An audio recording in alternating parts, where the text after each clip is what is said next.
4, 3, 2, 1, and go. Good evening. Welcome to the Town of North Andover Finance Committee meeting. Tonight is Tuesday, March 23rd, 2021.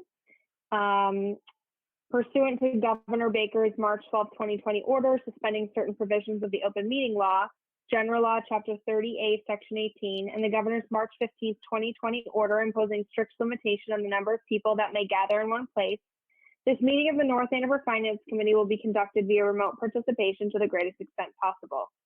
Specific information in the general guidelines for remote participation by members of the public and/or parties with a right and/or requirement to attend this meeting can be found on the town's website at northandoverma.gov.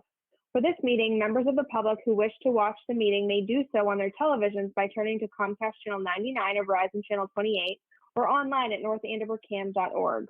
No in-person attendance of members of the public will be permitted, but every effort will be made to ensure that the public can adequately access the proceedings in real time via technological means. In the event that we are unable to do so, despite best efforts, we will post on the Town of North Andover website an audio or video recording, transcript, or other comprehensive record of proceedings as soon as possible after the meeting. It is now 7:03 p.m. and I call this meeting to order. I will start with the roll call, please. Chris Allen. Your volume is Here. I am here. Thank you. Thomas Ringler. Here. Donovan O'Connell. Here. I was going to say it like Chris, but then I decided against it. Jennifer Love. Here. Regina Keene. Here. Justin Silk. Here. Kevin Foley. Present. Ed McMillan. Here. And I am Sasha Weinrich, and I am here, and we are all present, the entire Finance Committee. That's wonderful. I will now ask that we stand for the Pledge of Allegiance, although I know some of us don't have flags. I should start posting one. We'll do our best anyway. I pledge allegiance to the flag of the United States of America and to the republic for which it stands, one nation, under God, indivisible, with liberty and justice for all. Thank you. All right, the next section of our agenda is public comment. I had not received any today, but I will check my email again. Given that it is 7:05. And we do not have any public comments. I will say public comment can always be emailed to me at sweinrich@northandoverma.gov, or we also have an excellent public comment form that can be filled out on the website, which is new and fancy. So feel free to use that as well if you have any public comment for us. All right. Now, our next item on the agenda is a presentation by Brian Roach from the CPC. We're really excited to have you. So thank you so much for coming and taking the time to give us some more information. Thank you for having me. I appreciate it. I'm going to go ahead and share my screen now and hopefully do this right. Let me see.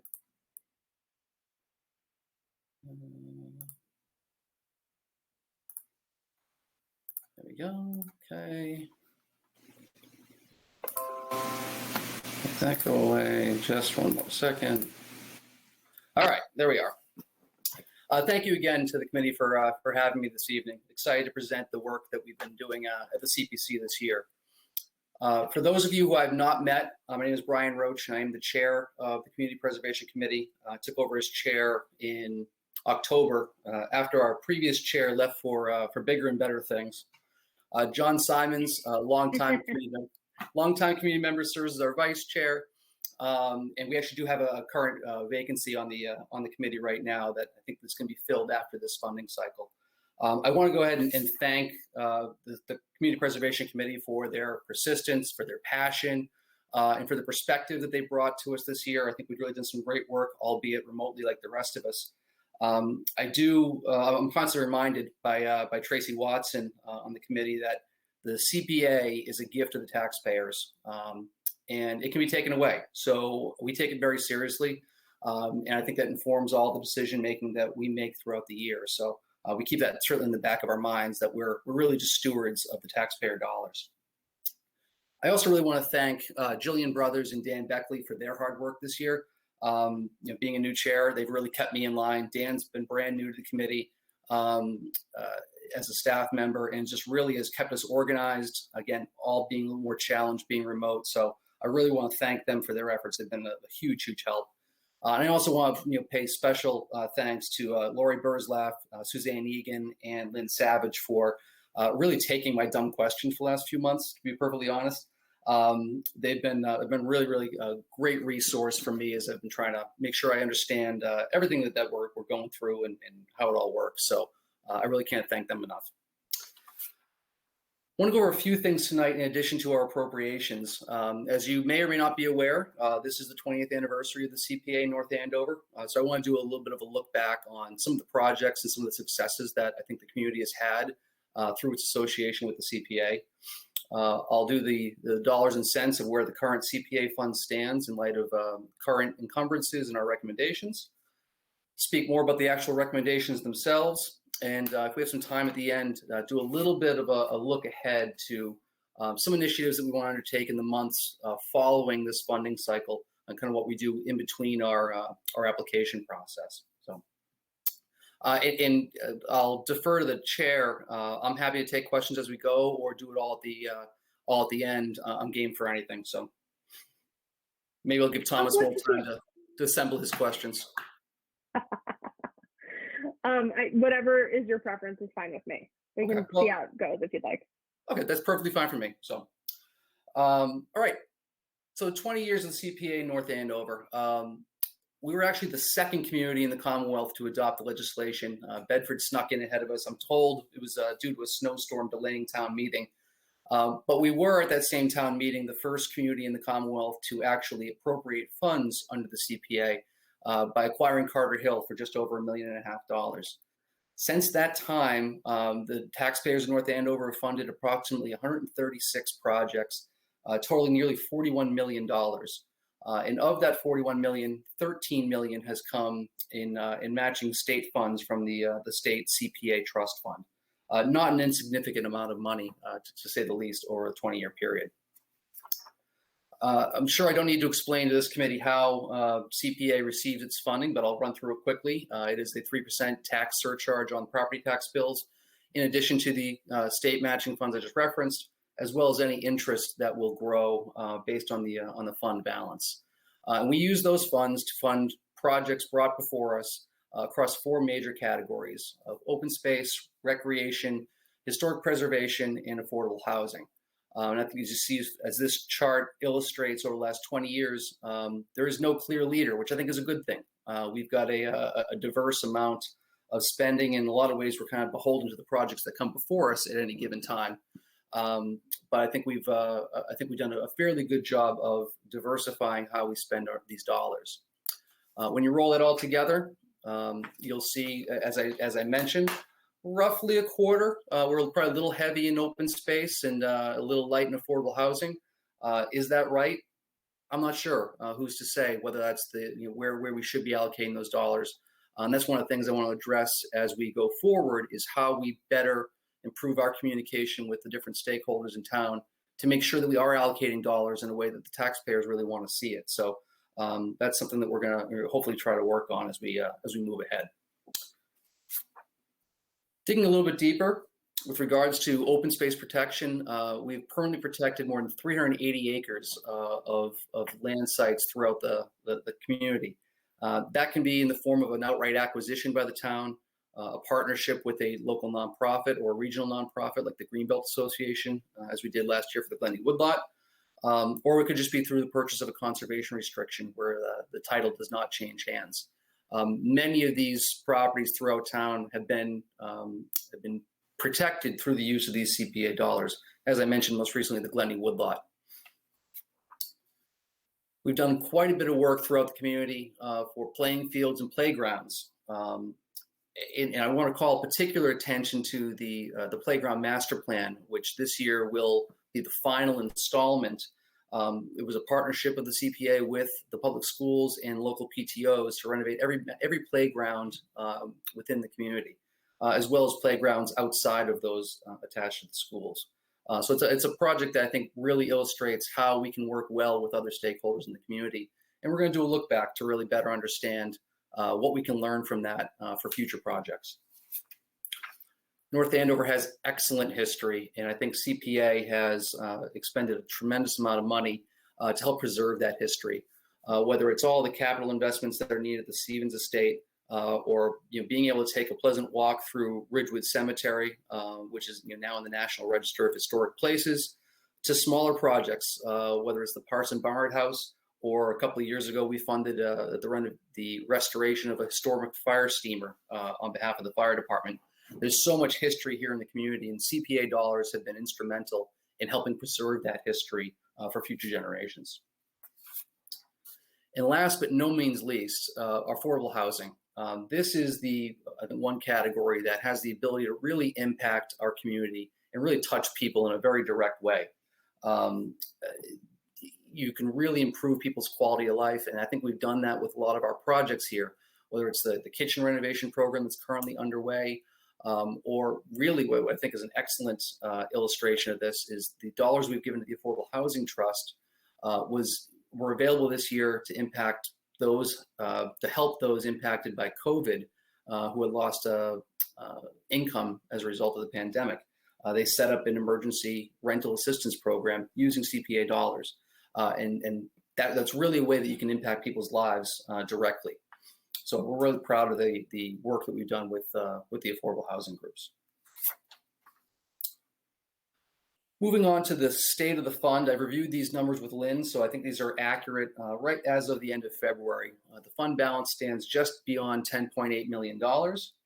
We have current appropriated encumbrances of approximately 8.1, which leaves a net balance in the fund of just over $2.7 million. For our projected revenue for the balance of fiscal year 22, it comes together to be about $3.1 million, which would leave our projected available balance of funding projects at $5.8 million. Our recommended appropriation this year is 2.3. And that'll leave us an available balance of 3.5 million, assuming all these projections hold together. To give you an idea how the projected revenue compares to this year, for fiscal 21, we were looking at closer to $2.1 million in straight revenue, and the state match was about $590,000. So these might be a touch on the conservative side, but I think we'd certainly rather err in that direction, especially given the free cash available right now. I was expecting somewhat of a slow year this year due to COVID, but it was actually more busy than I anticipated. We had a dozen applications that came across the committee. It's for recreation, affordable housing, and for historic preservation, and they totaled just under $3.2 million. Unfortunately, two of the applications had to be taken off the table immediately. These are the Anne Bradstreet statue and the North Parish Witches sculpture, totaling around $800,000. Those are ineligible for CPA funds because the statute does not allow for the creation of anything that's historical for commemoration. We weren't passing any judgment on the worthiness of the projects, but we certainly just aren't able to use the dollars in that manner. A third project brought forward by Mr. Smolak to enhance passive recreation on a portion of his property was turned down by the committee, and I'll discuss that in more detail. But that brings us to our total recommended appropriation for fiscal year 22 of $2,317,214. Summing that up, about a little over half is going to be going towards historic preservation, and the balance split fairly evenly between affordable housing and recreation. There is no open space provision this year. We are above our 10% threshold because you bundle open space and recreation together to make sure that you have 10% of the appropriation allocated to at least the three categories. Any questions before I get into the applications? Okay, great.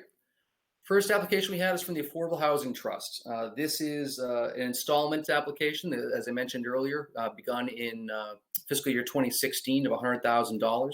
And this allows the Affordable Housing Trust to maintain their flexibility so that they can react when properties become available or when they, as I mentioned earlier, need to act and can support their overall mission.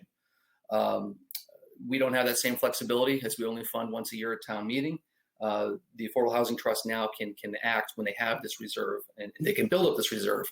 I think Lori would tell you that they sometimes struggle to find great projects to put the dollars to work for. But COVID this year certainly offered them an opportunity to, as I mentioned, institute that emergency rental program and exposed a need for rental assistance throughout the community. So they're going to be working to develop a program to assist on a more long-term, more permanent basis. And they also intend to start a first-time homebuyer program. And as all of the recommendations were made, they were approved unanimously by the committee.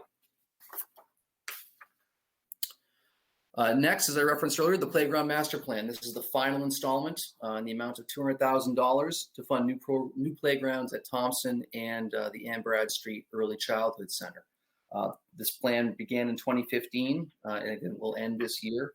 I think it's a really, really great example. The plan has been well budgeted, well planned, and well executed.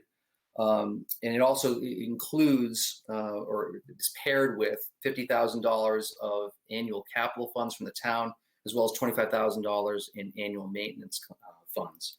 And as I mentioned, this is a really good example of how we can work well with other stakeholders in the community. It was approved unanimously.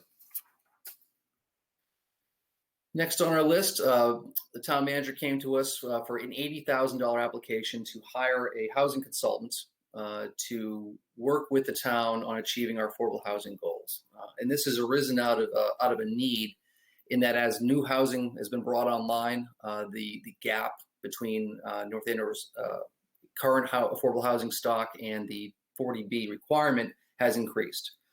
So this study would look at our existing housing stock and recommend ways to work towards achieving that threshold, and also develop a plan for the long term for the 2030 and 2040 census, so that we don't get caught too far behind as growth continues within the town. One of the things Melissa also mentioned is working with this consultant on finding ways to regionalize affordable housing efforts and hopefully achieve some financial efficiencies as a part of that. And it was approved unanimously by the committee. North Andover Housing Authority came to us this year for a funding just shy of $400,000 to work on roof repairs at Folds Terrace and entryway repairs at Fountain Drive. As you may know, under the previous executive director of the Housing Authority, the CPC commissioned a needs assessment, a comprehensive needs assessment of every housing authority property. That was in fiscal 19 and it was delivered this year to us in October. And it is thorough. It is a comprehensive review of every single property, and it allows them to prioritize where they need to put their dollars and develop a multi-year plan to support the residents that are currently in affordable housing. These two projects were identified as priority projects within that needs assessment, so they are consistent with that. I'll also point out part of our encumbrance right now is the $1.4 million previously allocated for kitchen renovations for the Housing Authority. That was delayed due to COVID, and it is back on track. We had an excellent meeting with Maggie Clary in the fall, the new executive director, and they're off and running and anticipated, excited to take on these projects. It was approved unanimously. The Bradstreet School. This was a supplemental funding request from the Historical Society for an initial funding that was granted in fiscal 2014. At the time, the Bradstreet School was being demolished to preserve the concrete placard that was on the building. That was removed and it has been preserved. It is over, I'm told, over by the middle school somewhere, safely tucked away.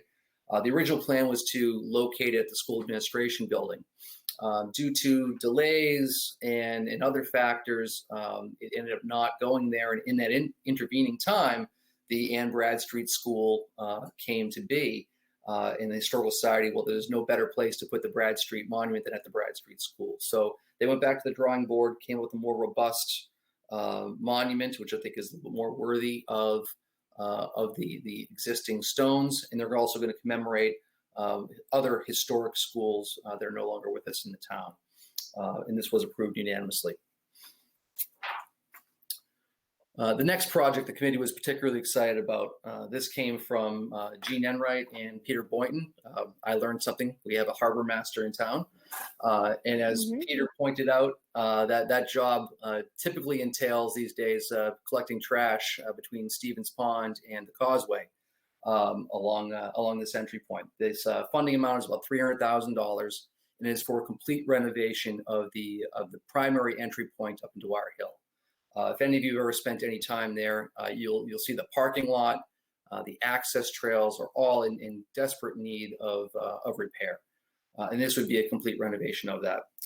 In addition to cleaning up the trash and making sure that the parking area is all set, they'll be adding native plantings and other enhancements to really improve this, what they call the entry experience. And this is what stuck out to me in the presentation. They reference I think it's the Greenbelt Association, who really focuses on their entry experience at all of their properties. And they've had studies that have shown that this influences behavior of those who are participating in the property.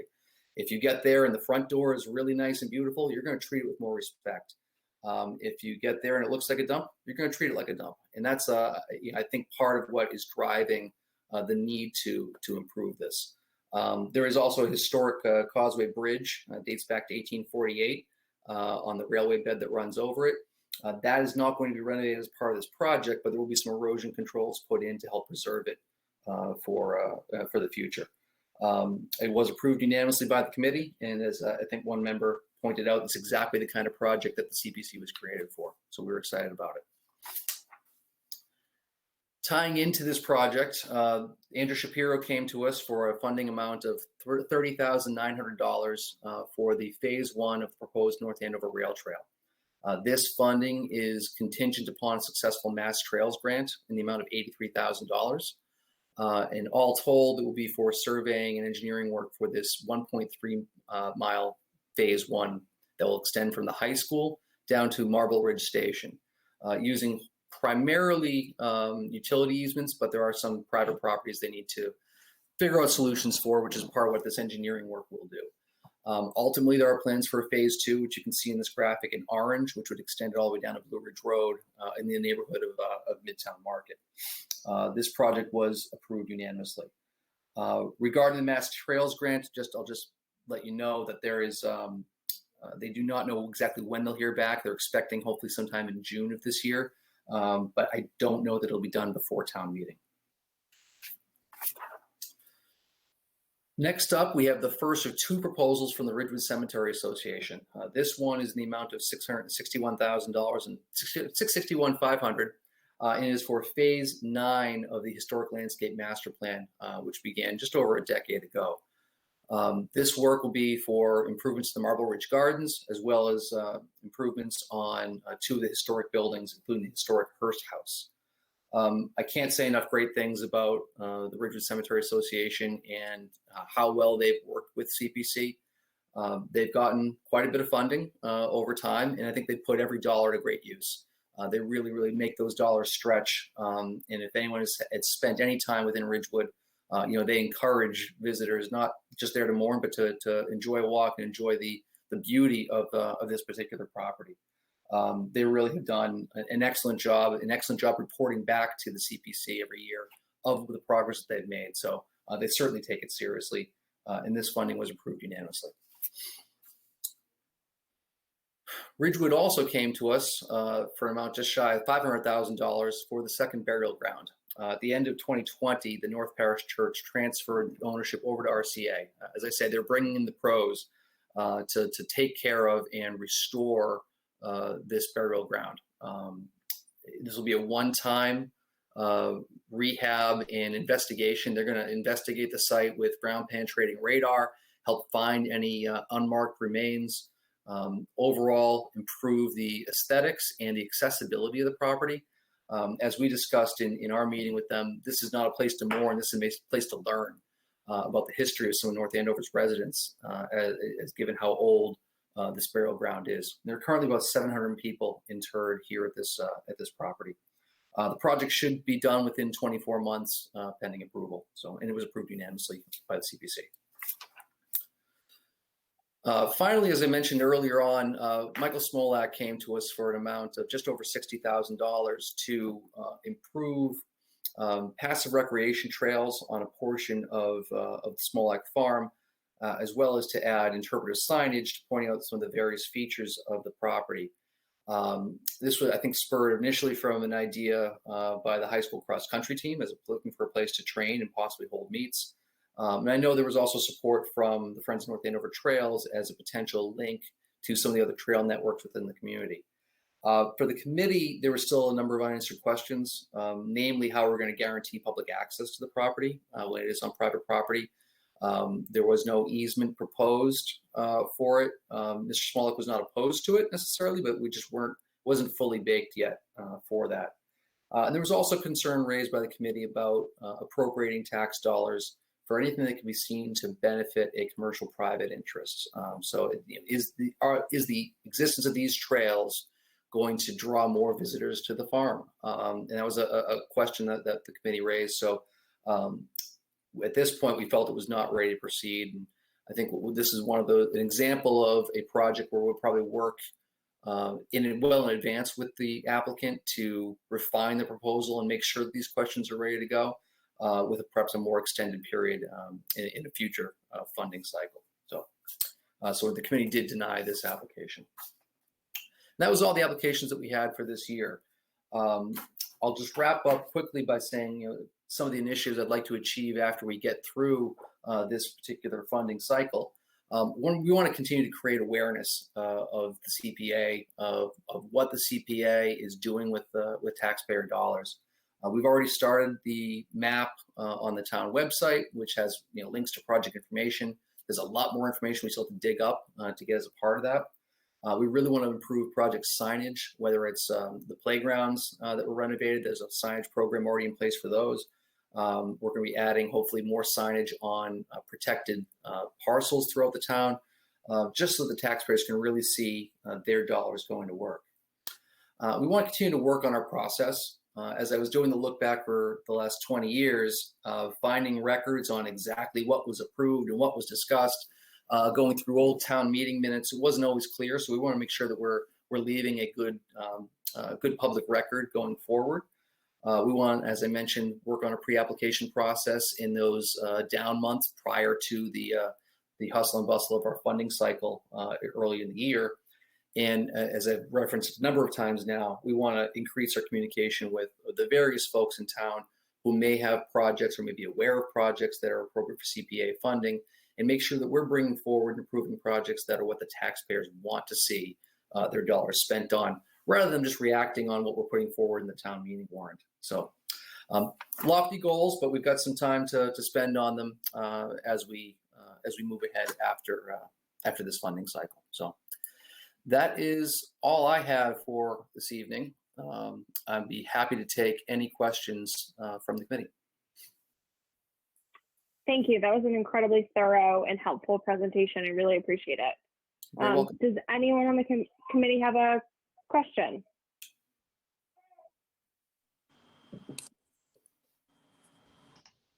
Yep. Go ahead, Chris. Okay, this is Chris Allen. I'm kind of curious with the Ridgewood Cemetery. I've seen the work there. It's really an enormous amount of work, and you can just see the amount of money that must have been spent on it. And I'm kind of curious. I hear you say that it's in phase 9. Wow, that's a lot. That's a lot of phases. Any idea of how many more phases we can expect within the cemetery? I mean, is this like a forever project? I don't know that it's a forever project. That's a really good question. I'll have to consult the last report they gave to us in the fall and look. I think they haven't looked too far beyond this current funding. I would anticipate there's going to be several more years because it's 11-acre property, and they are doing it in sections and working their way through it. What I will note is that they are self-sustaining from cemetery operations for their ongoing maintenance and operation. All of the dollars from the CPA are going strictly to the historic landscape and rehabilitation of that. So I will get you an answer for that. Okay. Do you have any idea how much you said it was been going on for about 10 years. How much has been spent on the cemetery over the last 10 years? Yes. I know some of those records can be hard to find. No, I actually do have it. I believe it was about $2.3 million is all told. All told? Yeah. Because I know over the last 3 or 4, we've put in at least $1 million. Right. They've ramped it up in recent years. Yep. Okay. I do have it in front of me here. I can total it all up for you right now, actually. I had done this before, and I think it's about 2.3, but Okay. it started with the main gate, which was not a part of the historic master plan. So the master plan came together, I believe, after that. And forgive me, some of this stuff does predate my time on the committee. Yeah, no, I understand that. I know not always the records are always that accurate.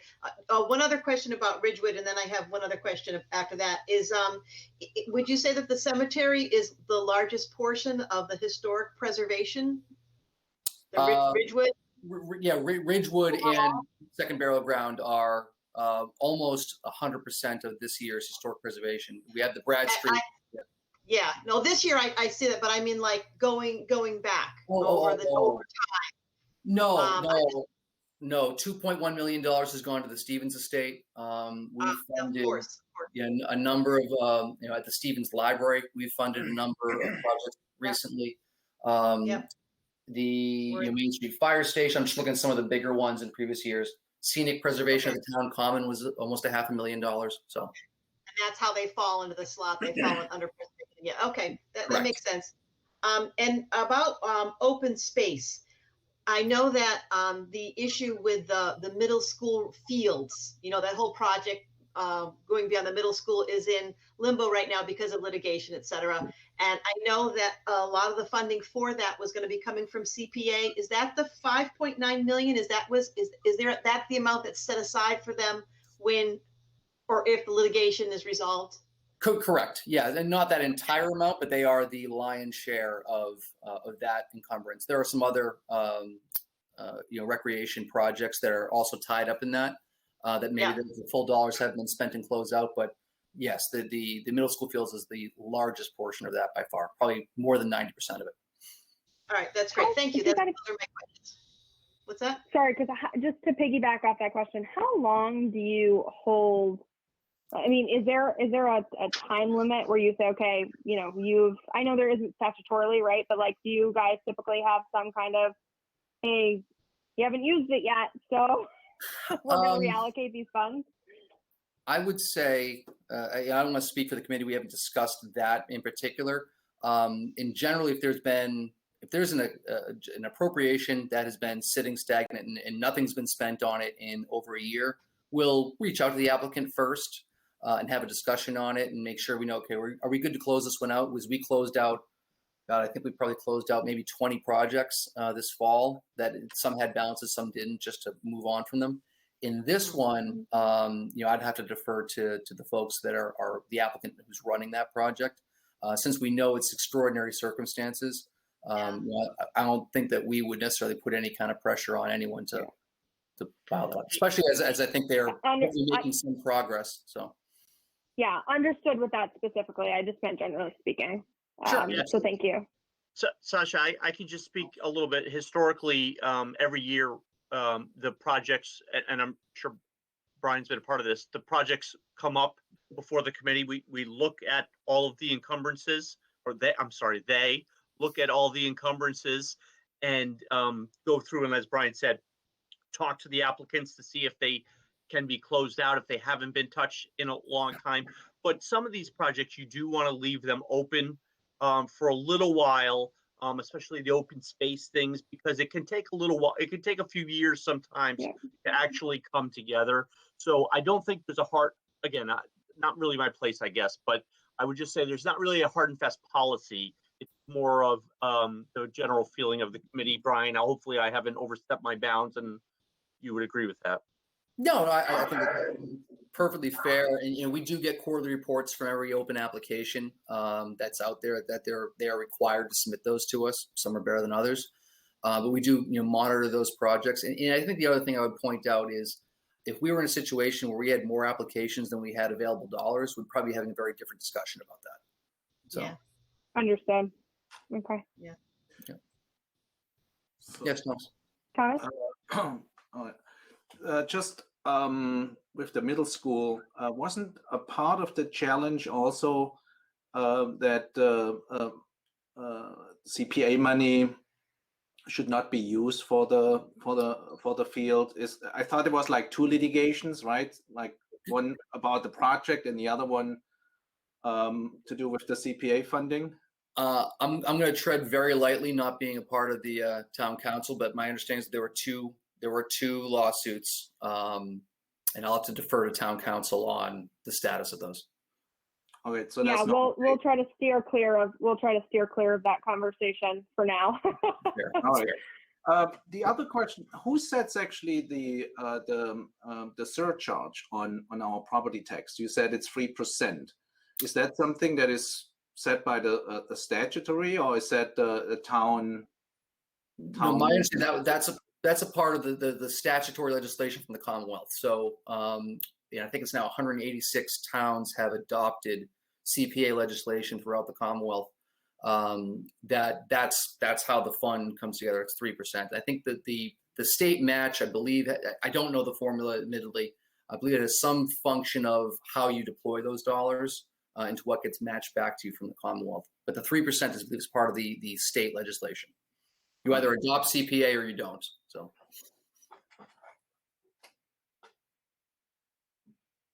Any additional questions? I don't have a question, but I would just like to say thank you for such a wonderful, thorough presentation, and what an education for those who might be listening or watching a recording who don't know what the CPA is or how it works. I thought that was just really great, and I appreciate you doing that. So thank you for that. Thank you. Thank you. That was Regina Keene for anyone who was watching. And I will say, we can certainly make the applications available to anyone if they wish to review them. They are public record, so they're part of our meeting agenda. So I'm sure I can coordinate with Jillian to make sure they get to anyone who would like to see them. I have another quick question. I know that Lori Burzloff puts together the issues that you want for affordable housing. I mean, she's been very involved in that. Yep. But does that also is that related to the housing authority? I mean, we have a new election coming up. Yeah, so they're not connected? No, two separate organizations, the Affordable Housing Trust and the Housing Authority. Yep. Okay. So then it's just strictly through our town offices then where the requests for funding comes to the CPA. For the Affordable Housing Trust, yes. Yes. Okay. All right. Thank you. It doesn't have to, though, Chris, right? This is Donovan, sorry. It doesn't have to, Chris. It just so happens that those are the only ones that have been brought forward to the CPC. Sure. I see. So, okay. So there could be another entity then that would say we have these projects that involve affordable housing that so other entities just simply haven't put forward applications, is what you're saying? Correct. Oh, well, then that makes a lot of sense then, because I just can't believe that there are so few projects. It seems like those numbers are very, very low, and it doesn't really make a lot of sense to me, because I know Lori works really hard, but her scope is what it is, and plus it's not her sole job either. Thank goodness for the work that Lori has done. But yeah, okay, that makes a lot of sense. I appreciate that. Thank you, Donovan.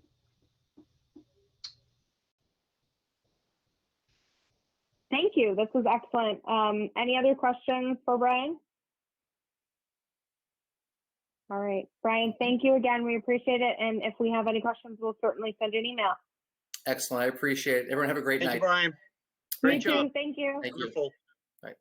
Thank you, Brian. Thank you. Okay, so we will move on to old business. First, I want to discuss the the warrant article regarding our Finance Committee warrant report. So the language itself, we talked about it last meeting. I did get an answer from town council regarding your question, Kevin, that there is no state requirement for this to be in a for our report to be in a publication, right? So there's no requirement. As long as the town charter's changed, we're all set. So let me just share some updated. Let me share my screen here. If I can, there we go.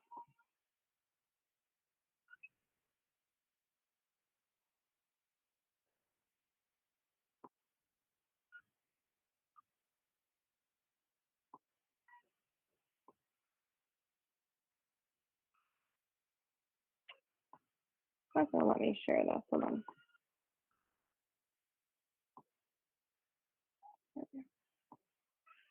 All right, can everyone see this? You may all be muted. Yes, I can see it. Thank you. Thank you. Okay, so if you look, this is slightly different than the language we had last meeting. So I had been under the impression that the language we had last meeting directly mirrored the recent change that was already voted on, language for the town meeting warrant in general that we voted on at last town meeting. It didn't. So actually, this is a little bit more specific, which addresses some of the things that you talked about, Kevin, and some other folks talked about, which I think is positive. So it's essentially showing saying that we will publish our warrant report at Town Hall, the Stevens Memorial Library, the Senior Center, the police station, the website, and by request, email, and US mail. So we're essentially just taking the notice of availability shall be published in the newspaper. So anyone have any questions about that? I think that makes sense. Great.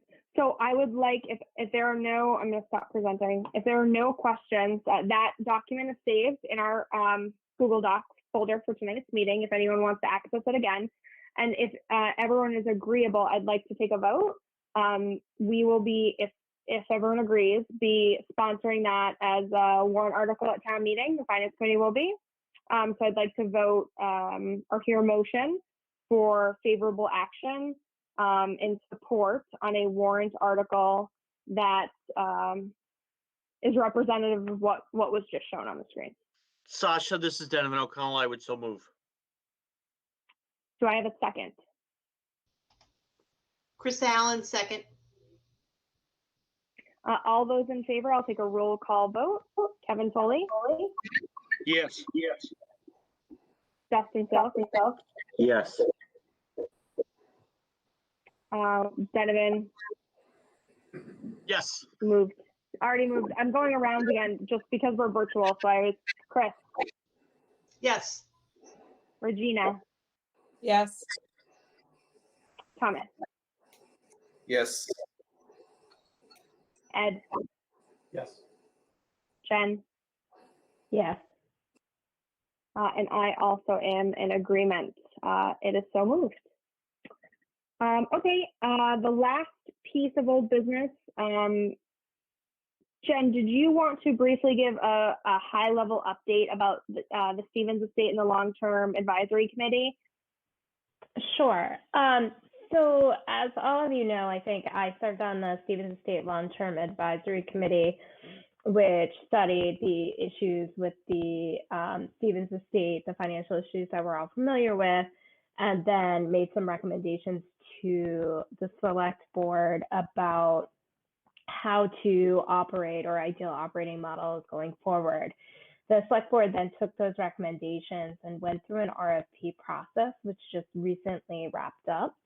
And as a result of that process, the town received one proposal in response to the RFP. The one proposal that the town received was from a caterer that runs Gibbet Hill and also works very closely with the trustees of reservation at places like Queen's Estate. And so the town, the select board at its meeting I think it was last week, considered that proposal and gave some guidance to the town manager on how to proceed. The advisory committee members, each of us actually weighed in and expressed some concern about the proposal because, our hope coming out of the committee process that we went through was that there would be a really solid nonprofit option that emerged and that expressed interest in running the estate. And in particular, we believe that the trustees of reservation had come to us during our meetings that had expressed some really great interest and great ideas about being a steward of the property. The trustees did not end up submitting a proposal within the time frame required, so they're just not on the table at this point. But what the select board has instructed the town manager to do is to move forward with negotiations with the caterer that submitted a proposal. And the select board gave some direct instructions to the town manager, which reflected some of the concerns that the advisory committee had raised, and specifically suggested that they work with the caterer and that the caterer hopefully brings to the table a nonprofit partner that can sort of deal with the conservation, preservation, bigger, longer term issues with the estate that we are all familiar with, such as, preserving and maintaining, and then do some of the rehabilitation work that the building itself needs. In addition to preserving the trails and having community access and all of those things. So at this point, there is still an ongoing process, and there are discussions that are going to be happening following up on this proposal, with the hope that they're able to put together some sort of deal or arrangement that looks a little bit more like the objectives that the town put into the RFP, but that process is happening now. So there's no real final solution, but that's the update, and we should know more as the process plays out. Perfect. Thank you, Jen. So what I wanted was just for Jen to continue to, because she's also writing that section of the warrant report, to continue to update us just on the status. And then I remain kind of in my position where I think until this RFP process is closed and we know what we're evaluating or what we can evaluate from a financial perspective, there at this time is still no need to hear a presentation from the trustees of Osgood Hill. If and when that changes, then we can move forward with that. Or if and when we, the town and the Board of Selectmen, choose to move forward with a group and we know what the finances of that proposal look like, then we would ask for the appropriate people to come present to the Finance Committee, and we could evaluate the financial impact of that going forward and weigh in that way. Just a quick question. If I might, I was going to I'm sorry, I'll be quick. I just wanted to let people know that at the last night's Board of Selectmen meeting, this group did come and present, and it was just a very basic presentation. However, if you haven't seen it, it's a good thing to watch. It just gives you a kind of a more of a better idea about what they're about. So that was, I'm assuming, the first step of the Board of Selectmen to try to figure out what the deal is. But I highly recommend that everyone watch that if they haven't. Yep. I was just going to make a comment and then ask Jen a quick question if I could. Just a little bit disappointed that there was only one response to the RFP. And I have to wonder if maybe that's because of the time we're living in with just coming out of this COVID pandemic. That could be part of it. I suppose if no agreement is reached with this particular applicant, then they could go out for RFPs again. Jen, was there any discussion of that? That's my understanding. Yes, I think that's exactly, I think you hit the nail on the head. I think there is some hesitancy around that. I don't know if that is what led there to be only one proposal or not. My finger is not that close to the pulse of how the process unraveled. There were a few members from the advisory committee who sat on the RFP committee, and I was not one of those. But yes, I think that has been an outstanding issue of how do you run an event facility when there is a pandemic and limited capacity. That's been something that they've grappled with for many months, probably going on a year now. So I think that is reasonable to guess that that's part of the reason. But there was discussion on the select board and with the town manager and in the comments that the select board received that if the negotiation process doesn't pan out with this particular proposal, then they're not bound to it. They can sort of reevaluate and take whatever steps they wish. They could do another proposal. They can, you know, stay with the current operating model. Like, all options are still on the table if this doesn't pan out. The other thing I wanted to comment on is that I think it was when Chris was asking Brian questions about the CPA that I was encouraged to hear at least that the Stevens estate, it was one of the questions I was going to ask, whether they had ever applied or obtained CPA funds for the preservations of the buildings and the grounds and everything up there. And I see Donovan shaking his head. Yes, happy to hear that. And, you know, I don't know historically when that occurred. Maybe Donovan, you can tell us when that happened. Yeah, they have over, I would say, a number of years, Kevin, but certainly I think this year is the first year they didn't. So I've only been involved for, I don't even know now, 6 years or so, but they had previously every year come forward with at least 2 projects. Yeah, it's really, it's such an important part of our history, and it's not easy to do work up there given when that structure was built and the craftsmanship involved to try to keep it preserved. And there's such a great group on the CPA with Tracy and with John Simons and Jack Maven, and I forget who else is on there, Brian now. Just they do great work. So does anybody know, I meant to ask Brian, does anybody know how their applications are made available? Is it on the town website or? They're on the CPC website, Kevin. Great, thank you. If there are no other comments or questions, I'll move to the next piece of our meeting, approving our prior meeting minutes.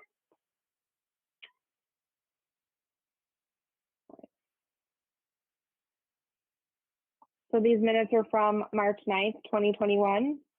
If everyone could take a quick read, if you have not already. I must admit, I had trouble finding the minutes too.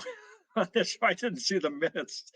So maybe you and I need to have a little talk about how I access some of these documents. I saw them last week at the last meeting. I wanted to make sure that I was mentioned that I was in attendance at the meeting, but I didn't see these. That's all right. I can send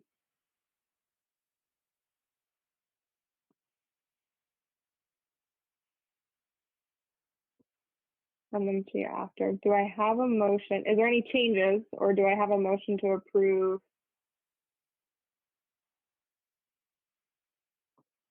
the minutes as written?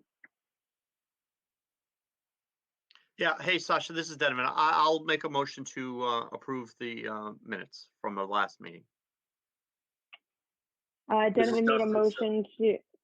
Is there a second? Sorry, Dustin, to approve the minutes from March 9th, and that was Dustin giving us a second. Thank you. I will take a roll call vote.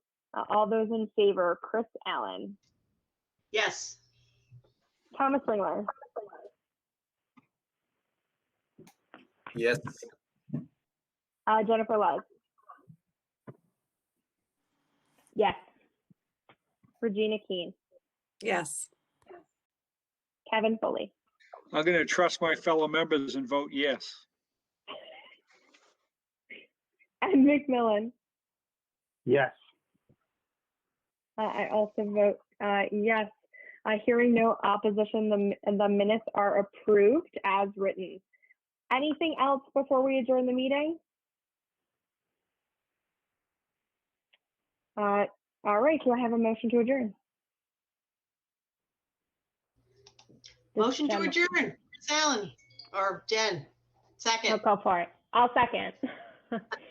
Chris Allen made a motion to adjourn the meeting. Jen Love seconded the motion. All those in favor by roll call vote. Thomas Ringler. Yes. Donovan. Yes. Regina Keene. Yes. Dustin Selk. Yes. Kevin Foley. Yes. Ed McMillan. Yes. The meeting is now adjourned. Good night, Thank everybody. you all. Have a great night. Appreciate it. Good night. See you soon. Everybody. Bye. Night.